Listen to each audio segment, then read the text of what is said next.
Fines de mayo de 1537. Cusco entero está en ruinas. Son los estragos de la batalla más grande de su historia. Las tropas de Manco Inca se han retirado, pero no están derrotadas. Hernando Pizarro, hermano del gobernador Francisco Pizarro, ha comandado la defensa hispana de la ciudad, pero para él, el peligro no ha acabado. No hasta que el Inca alzado, como lo llaman, sea capturado. Pero ¿quién es este Inca alzado? Para una buena parte de los hombres de lo que alguna vez fue el Tahuantinsuyo, es el Auca Inca, o el Inca traidor. Para ellos, ha traicionado la buena intención de los cristianos y sus aliados indígenas, y los está conduciendo a una innecesaria guerra imposible de ganar. Pero para otros, es un auténtico héroe, que le devolverá al Tahuantinsuyo su esplendor y expulsará el reinado de terror cristiano. Jaucaypata, la actual plaza de armas de Cusco, el corazón de la ciudad. Aquí, la misma plaza 10 años antes. Es uno de los lugares predilectos de la nobleza cusqueña y del pueblo llano, pues allí comparten ocasionalmente solemnes almuerzos con el mismísimo Zapa Inca. Aquí encontramos a Manco Inca, quien debió formar parte de estas elegantes ceremonias. No sabemos mucho de su origen, pero los cronistas dan a entender que era cusqueño. Al igual que Atahualpa o Huáscar, el pequeño Manco Inca fue hijo de Huayna Cápac, y este lo tuvo en su última estancia en Cusco, antes de partir junto con Atahualpa y la coya Rauraogio para Quito, aproximadamente en 1514. Según Juan de Betanzos, su madre era una señora natural de Anta, y eso es todo lo que sabemos de ella. Durante la guerra fratricida, Manco Inca estaba en Cusco y huyó cuando los generales de Atahualpa orquestaron un genocidio político para desaparecer a los principales simpatizantes y familiares de Huáscar. En ese contexto, el joven Manco Inca huyó entre las montañas, fuera del Capañán, y disfrazado de hombre común. Para ese momento, tenía apenas unos 16 o 17 años. El éxodo de Manco Inca acabará en Jaquijahuana, donde él y sus compañeros hallarán a los españoles o huiracochas, como les llaman algunos. Ellos han venido desde Cajamarca para la fundación de Cusco en nombre de la corona española. Este encuentro, que se dio en la quincena de noviembre de 1533, fue providencial para Pizarro. Su Inca títere, llamado Túpac Hualpa, había fallecido en Jauja y necesitaba reemplazarlo para evitar el caos y mantener el control sobre los hombres del Tahuantinsuyo. Manco Inca, hijo de Huayna Cápac y joven muy estimado en Cusco, era el candidato ideal para Pizarro, y es que además había mostrado agradecimiento y admiración a los españoles. El marqués prometió nombrarlo Inca una vez que llegaran a Cusco, donde podría comprobar con total certeza su legitimidad, según cómo lo recibirían los locales. Pero antes se ganó su confianza con un regalo: Chalcochima, coautor de los crímenes de guerra perpetrados en la ocupación atahualpista de Cusco y responsable en parte de la persecución que pudo haberlo matado. Pizarro ejecutaría a Chalcochima por solicitud de Manco Inca. En Jaquijahuana, las huestes del marqués recibieron las noticias de que Quisquis, general encargado de la ocupación de Cusco, pensaba incendiar la ciudad. Ello hizo que los españoles tomaran especial apuro, incluso omitiendo las horas de almuerzo. Así, el 15 de noviembre de 1533, Pizarro y sus hombres, junto con Manco Inca, ingresaron en la gran capital sin hallar resistencia ni oposición, pero sí los incendios que había dejado Quisquis tras marcharse de la ciudad. El general atahualpista, además, se llevó consigo las mamaconas de la Yahuasi y algunos habitantes que decidieron seguirle voluntariamente. El primer día en Cusco, los españoles se hospedaron en los principales edificios de la plaza de Jaucaypata. Al día siguiente, luego de haber comprobado la estima que tenían los cusqueños en Manco, el marqués, representando al emperador Carlos, lo nombró Inca en una ceremonia pública montada en el Coricancha, e instó a que todas las naciones lo obedezcan como lo hicieron antes con Huayna Cápac o con Huáscar. Esta ceremonia marcó el inicio del gobierno títere de Manco Inca. Una de sus primeras acciones, hechas por encargo del marqués, fue convocar un ejército y desarticular al de Quisquis. Antes de su partida, en la Navidad de 1533, en Cusco, se celebró una misa pública. Allí, Manco Inca y los orejones que lo acompañarían en esta guerra reafirmaron su lealtad a la corona hispana. Este ejército inca se batirá con las desgastadas tropas de Quisquis y las desplazará desde las cercanías de Cusco hasta Jauja, donde el general reconocerá su derrota y resolverá que su única opción es volver a Quito y rearmarse allá. No lo conseguirá porque sus propios soldados lo matarán para evitar más años de guerra. La nobleza inca, incluyendo a Manco, habían creído al inicio a los españoles cuando afirmaban ser libertadores cuya única misión era liberarlos del terror atahualpista. Pero los cristianos no solo liberaron sino también ocuparon Cusco. De hecho, el marqués pidió a Manco Inca que le dé cuenta a detalle de todas las ciudades y poblados que estaban alrededor. Manco Inca, obedeciendo, mandó a llamar de los alrededores a los yactamayos o administradores de las ciudades a que presenten un informe de sus jurisdicciones. Esta era la primera repartición de encomiendas que hizo Francisco Pizarro entre los conquistadores, generando el malestar de los orejones y de su inca. Manco Cápac II, como le llamaban algunos españoles, según su usanza europea, solo atinó a pedir que la nobleza cusqueña no sea considerada en la repartición de hombres. El marqués aceptó y consoló al inca diciendo que si bien había repartido a los hombres, ellos seguirían respondiendo sobre todo a la autoridad del inca. Le dijo que si incumplían esta orden, se lo hiciera saber, porque él castigaría a quien no acatar la autoridad del inca. Tras haber pacificado el Cusco y sus alrededores, Francisco Pizarro encargó su gobierno y cuidado a sus hermanos Gonzalo y Juan, ambos de 25 años. Mientras tanto, él viajará al Valle del Rímac a fundar la ciudad de los Reyes, la actual Lima, que será su nuevo hogar, y también capital de Nueva Castilla, en lugar de Jauja. Este lugar es elegido en parte por estar cerca al Océano Pacífico y permitir la comunicación rápida con Panamá. Mientras tanto, en Cusco, Manco comienza a medir las consecuencias de su decisión. El descontento popular crecía entre los orejones y ellos presionaban al inca a levantarse. De todas las provincias donde se han instalado los españoles y sus encomiendas, llegan reportes de abusos contra los naturales. Además, las ordenadas instituciones incaicas se han pervertido. La mita, por ejemplo, era el trabajo que los pobladores comunes prestaban al Estado y este era planificado de tal manera que las jornadas laborales se lleven a cabo en horarios razonables y en climas a los que la mano de obra local estaba acostumbrada.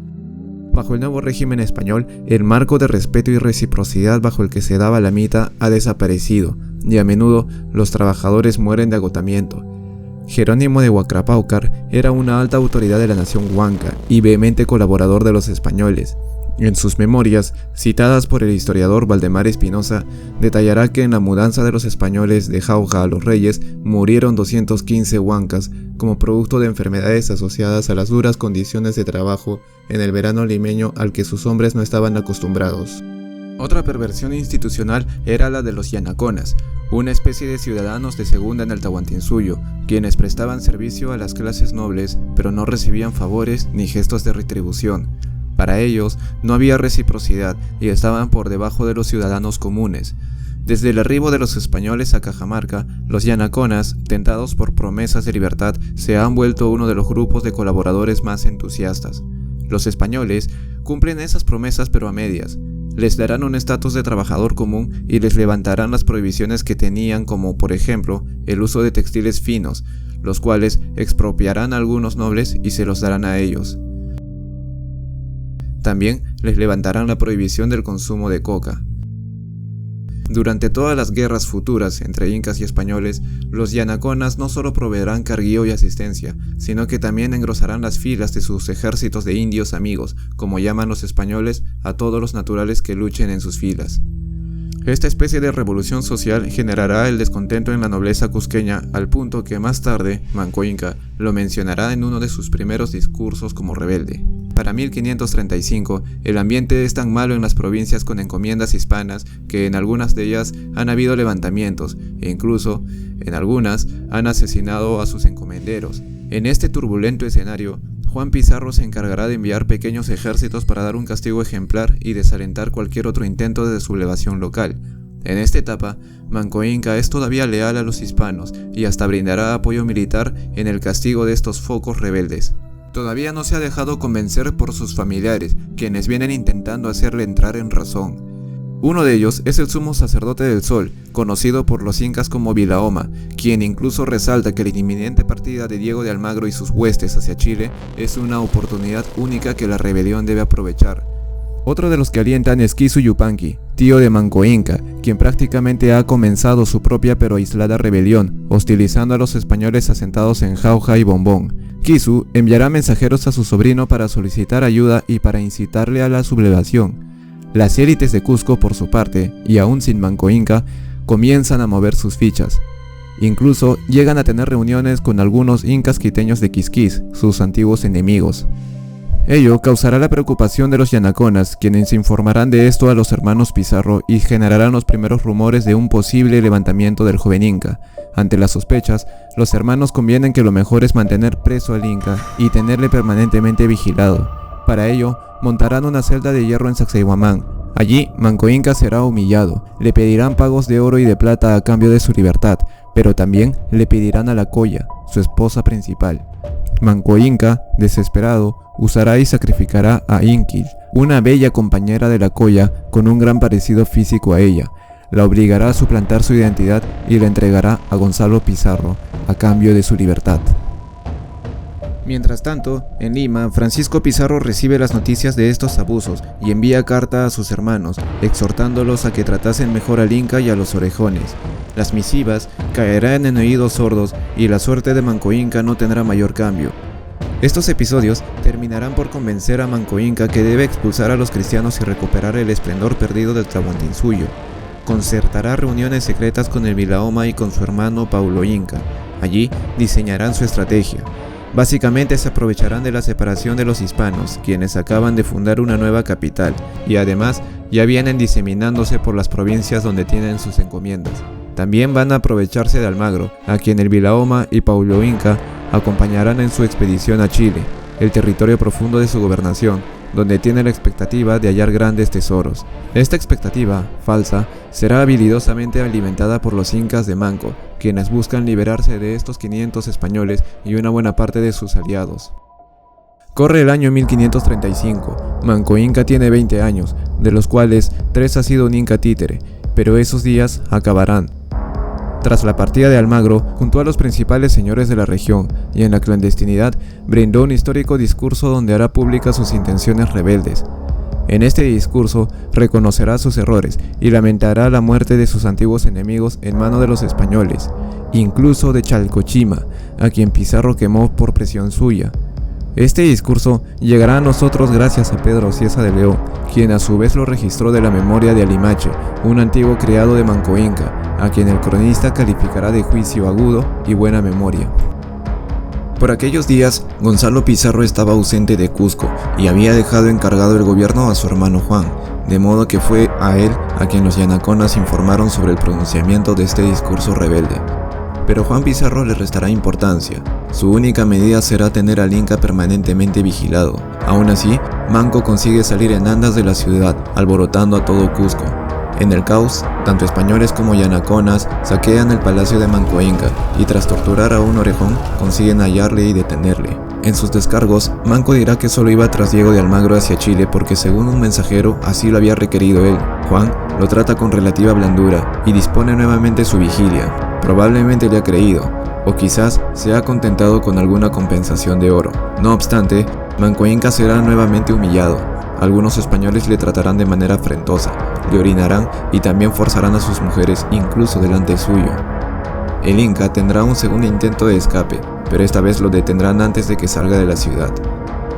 Juan Pizarro está furioso, ordena que lo recluyan en Sacsayhuamán, de nuevo, pero por esas semanas, Hernando Pizarro, hermano del gobernador, de aproximadamente 30 años, llega a Cusco. Ha sido enviado por Francisco Pizarro desde Los Reyes para encargarse del gobierno de Cusco, y antes de estar en Los Reyes estuvo en España, entregando a Carlos V su impuesto real del rescate de Atahualpa.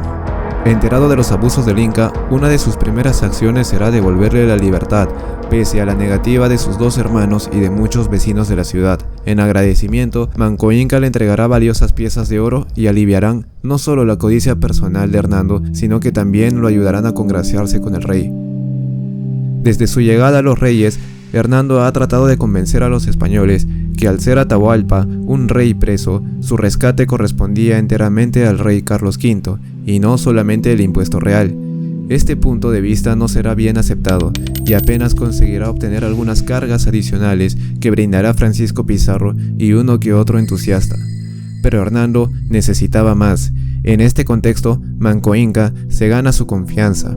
Le entrega periódicamente algunas piezas de oro y a menudo las trae de viajes cortos a los que va acompañado de vigilias españoles, pero siempre bajo la autorización de Hernando. Esta confianza, ganada a punta de paciencia, será la oportunidad de consumar su definitivo escape. Manco Inca vuelve a solicitar permiso a Hernando para participar de unas celebraciones en Yucay y regresar con una estatua de oro macizo del tamaño real de su padre Huayna Cápac. Según le dice Hernando, esta pieza está oculta y sus guardianes solo aceptarían entregársela a él en persona. Hernando, confiado, acepta. Así, el 18 de abril de 1536, Manco Inca parte de Cusco hacia Yucay, a solo 4 horas de camino, pero esta vez no volverá en los plazos comunicados. En su lugar, en Yucay, congregará gente de guerra. Su revolución ha comenzado, pero Hernando Pizarro se resiste a creerlo. Tardará 8 días en aceptarlo y tomar acción. Reúne y lidera una comitiva de 60 jinetes españoles para traer de vuelta al Inca, que según le han informado, está ahora en Calca. Pero lo que Hernando encuentra en Calca no se puede manejar con 60 hombres. Se acaba de topar con un ejército enorme que lo expulsa y lo persigue hasta Cusco. Una vez que esta comitiva llega a Cusco, nota que los ejércitos rebeldes están tomando posiciones en las afueras de la ciudad. En total, son 10 divisiones y han comenzado a dar gritos de guerra. Ha comenzado el plan maestro del sitio de Cusco. Manco Inca, desde Calca, ve concretada la primera fase de su plan. Ahora queda esperar. ¿Caerán los españoles en su cerco? Próximo episodio: el Inca rebelde.